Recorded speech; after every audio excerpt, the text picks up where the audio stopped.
back to Healthy and Happy Living with Tiryaq, the podcast where we explore wellness from every angle, medical, emotional, and spiritual. I am Dalia Gamil. Hopefully, you can hear my smile. Today's episode is both enlightening and deeply human. We're diving into a condition that affects millions of lives around the world, Parkinson's disease. But this is not just a conversation about symptoms and signs, it's about hope, healing, and incredible human spirit that shines through even in the face of chronic illness.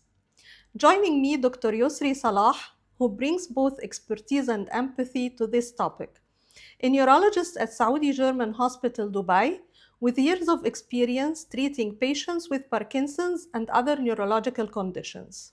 He's here to help us understand what Parkinson's really is, how to recognize it early, the latest in treatments and research, and most importantly, how to live well after diagnosis.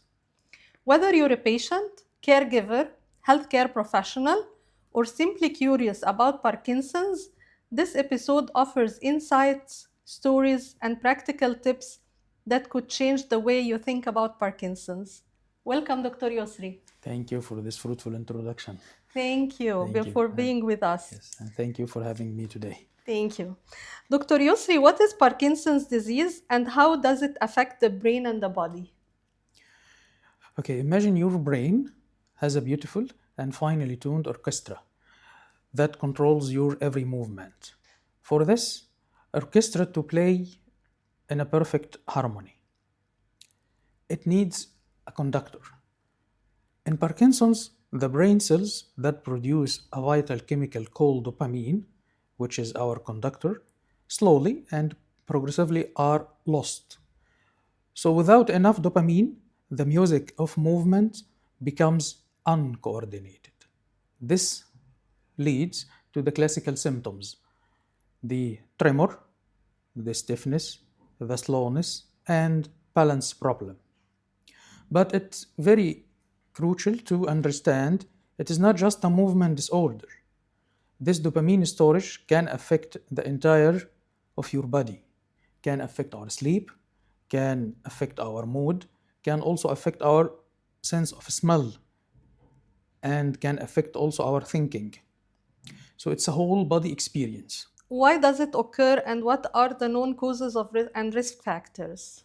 For the vast majority, we call it idiopathic. Idiopathic means that we don't know a single cause, but we believe it's a complex interplay between genetics and environment.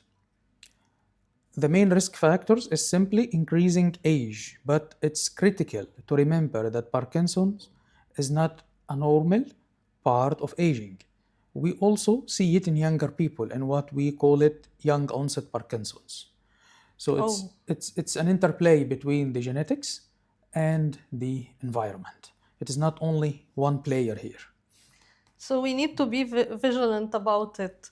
What are the early symptoms of Parkinson's people often overlook? Most people look for the tremor, but the orchestra can be sending subtle signals years before. This include loss of smell, not being able to smell certain foods like bananas or dill pickles, sleep problem, specifically acting out your dreams, shouting, thrashing in your sleep, which is we call it REM sleep behavior disorder, soft voice, small handwriting, your handwriting suddenly becoming much smaller and cramped, which we call it micrographia, a persistent stiffness or ache, especially in the shoulder or hip, that doesn't go away with physiotherapy. So all of these, we have motor and we have non-motor manifestations. Dr. Youssry, how important is early detection in improving long-term outcomes? Early detection, one of the most important things here in Parkinson's. We don't yet have a cure, but early diagnosis allow us to start early interventions, particularly exercise. We can consider it as a filterizer for our brain, and it helps protect the remaining brain cells and build resilience. Starting treatment at the right time significantly improve the long-term quality of life. That's awesome. And how can patients maintain good quality of life after diagnosis? To maintain the diagnosis of Parkinsonism, we need to shift the goal from live with Parkinson's to well lived with Parkinson's. Okay, so we need to keep the quality of the people with Parkinson's. So, how to keep the quality of life of people with Parkinson? We have four pillars: the medical treatment, which will be interplay between the patient and the physicians and the other supporting team; exercise as a neuroprotective that will help to our brain; the diet, and here the Mediterranean style diet, which is rich in fruits, vegetables, and whole grains. This supports the overall brain health; and social and mental well being, staying connected, not isolated, pursuing hobbies, and addressing mental health are vital. Isolation is the enemy of wellness. I agree 100%. Dr. Yusri, what are the current medical treatments available? We have many lines, but the most gold standard or our gold standard treatment here is levodopa. This levodopa, a precursor or a replacement of the missing dopamine. It's highly effective for decades. We have many people on it, and we have also multiple routes of administration. We can use it as an oral pill, we can use it as a patch, and the newest route to use it as infusion, okay, to enhance the absorption and to minimize the dose and also to minimize the other side effects. Then we, after this, if still no response or still side effects from medicine, we can go for what's called deep brain stimulation, where the patient has we insert two electrodes in the brain, okay, to at the area where the we call it subthalamic nuclei, where the dopamine is deficient. So this will help the patient to control the motor manifestations. In the new, we hope that it will be in the near future. A lot of researches about upcoming medication, upcoming ways of treatment like gene therapy, like stem cell therapy. So all of these are in the near future. It will carry more hope to us and to our patients. Thank you. Now that you mentioned deep brain stimulation, is this deep brain stimulation invasive? Yes, it's an invasive procedure where we insert like batteries, okay, or two electrodes in the brain to improve the patient's life quality and to control mainly for the motor signs, which is the tremor and the dyskinesia. Okay, we have also a new emergent way, which is we call it ultrasound or ultrasound waves. Okay, this is came try to substitute the deep brain stimulation, but each way of treatment has its own indication. So the first thing is to assess the person first Okay. and choose which modality will suit him. Okay, and is it safe and like the outcomes of it is recognized? Regarding the deep brain stimulation, usually we keep it for the people who didn't respond to levodopa or who started to have side effects from the levodopa. They couldn't tolerate it, and still, or there is motor fluctuation on and off phenomena, multiple recurrent and multiple times. So we keep this deep brain stimulation for these type of people. But with the new emergent way, which is the ultrasound focus technique, we can use it as a step before. Okay. And Dr. Yusri, how can loved ones best support someone with Parkinson's? The first important thing here for the partner or for the caregiver is to understand what is the meaning of Parkinsonism. It is not only about the motor part, it's not only about the tremor, it is not only about the slowness of movement. Something affects the entire whole body. So once we understand this, and we will look to the person himself, not to the disease, so we can address a lot of needs that the patient already, maybe he will not speak, maybe he will not express, but we can understand this. First thing for the partner to be patient, okay, because we know that everything the person with Parkinson needs to do, it become very slow. So we need to have patience about this because it will affect the thinking. So once we understand that a disease of the entire body, once we understand the needs that we need to give our patients, the area, the time to practice their needs, to practice their activity, this will also give us a help. Okay, this is very important. So take your time for yourself, seek support. You can speak with medical team, you can speak with family, a friend, just to express what you are facing. This also will support you as a caregiver, will support you as a partner, and with this support, you can help the patient with Parkinson. Sure. What are the most common myths about Parkinson's disease and why they are harmful? The first thing that everyone thinks about Parkinson that it's a tremor. No, it is not true. It's something that will affect the whole body. The second thing, it's a terminal illness. No, it is not a terminal illness. It is not fatal. It is not directly fatal. People can live with Parkinson for decades. Okay, so our goal is to make those decades full of joy, full of happiness, and vibrant as well. The third one, it happened only to the elderly people. No, we have what is called a young onset Parkinson that can occur between 40s and 50s. Okay. So people has long time to live with it and they have to work on it hard to live good quality of life.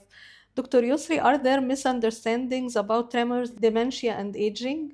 Yes, the misunderstanding between dementia and aging, we called it as a risk factor, but it doesn't mean that the patient will be dementic. So age just only one of the risk factors. So we can tell people live your life.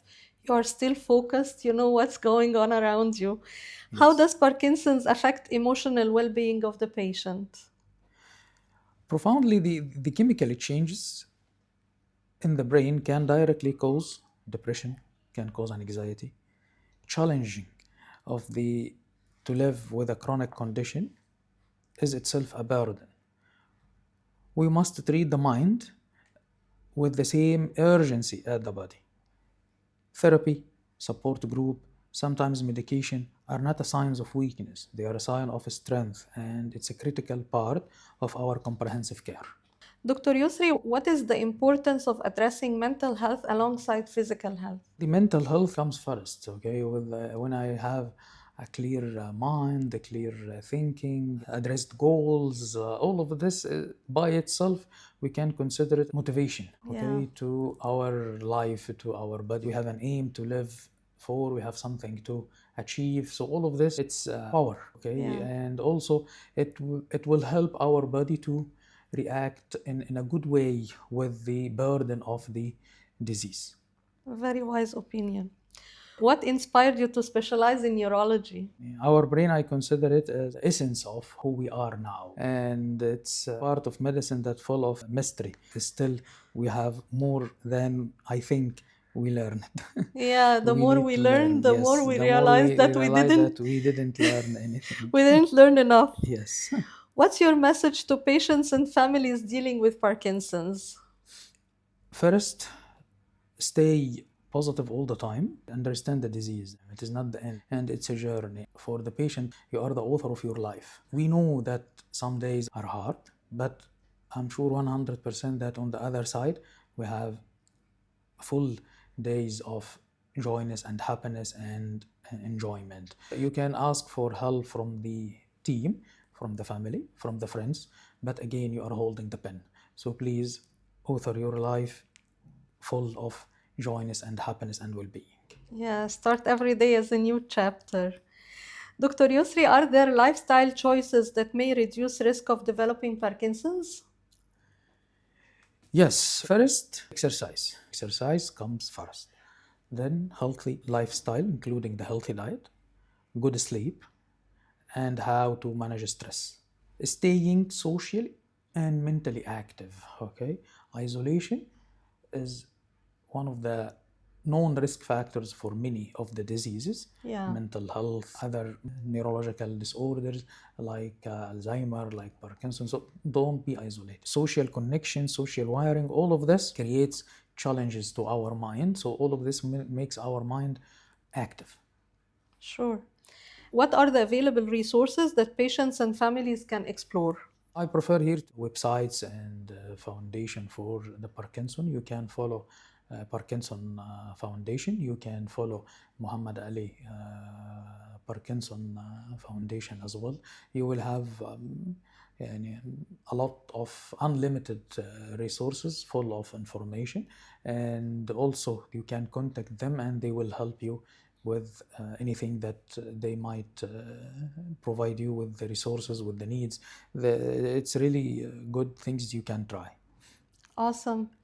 Dr. Youssry, in your opinion, how can the public support Parkinson's awareness and research? For the public, the first thing when we see a person with Parkinson, we need to understand that we don't look for the movement abnormality, we look for the person himself. Okay? Yeah. So this is the first thing. So at least if we can support him by just a word, we can understand we are here to help, how can we help? Okay, all of these are very good VIPs to our patient. And the second thing, to support and fund the researches, because the researches now will create the cure for tomorrow. Sure. Okay, and no one of us knows who will be this or this. Yes, I agree 100%. And this brings us to the end of our episode today. Thank you so much for joining us on this powerful episode of Healthy and Happy Living with Tiryak. A heartfelt thank you to Dr. Youssry Salah, neurologist at Saudi German Hospital, Dubai, for sharing not just his medical expertise, but his compassion, insights, and hope for future of Parkinson's care. If there is one message to take away today, it's Parkinson's disease is not the end of your story. With early detection, the right support, and holistic approach to wellness, people can continue to live meaningful, fulfilling lives. Whether you're a patient, a caregiver, or simply someone who wants to learn, you're not alone. To explore more resources, support communities, and latest research, check out the links in today's episode's notes. And if this conversation touched you or could help someone you know, please share it and consider leaving us a review to help spread the awareness. Until next time, stay informed, stay hopeful, keep living healthy and happy with Tiryak, and take joy wherever you go. Thank you, Dr. Youssry. Thank you. When people hear Parkinson's disease, they often think of limitation. But today, I want to talk about a different P word: possibility, the possibility of living well, the possibility of new treatment, and the possibility of hope. Thank you for these nuggets of wisdom. Thank you so much. Thank you. Thank you.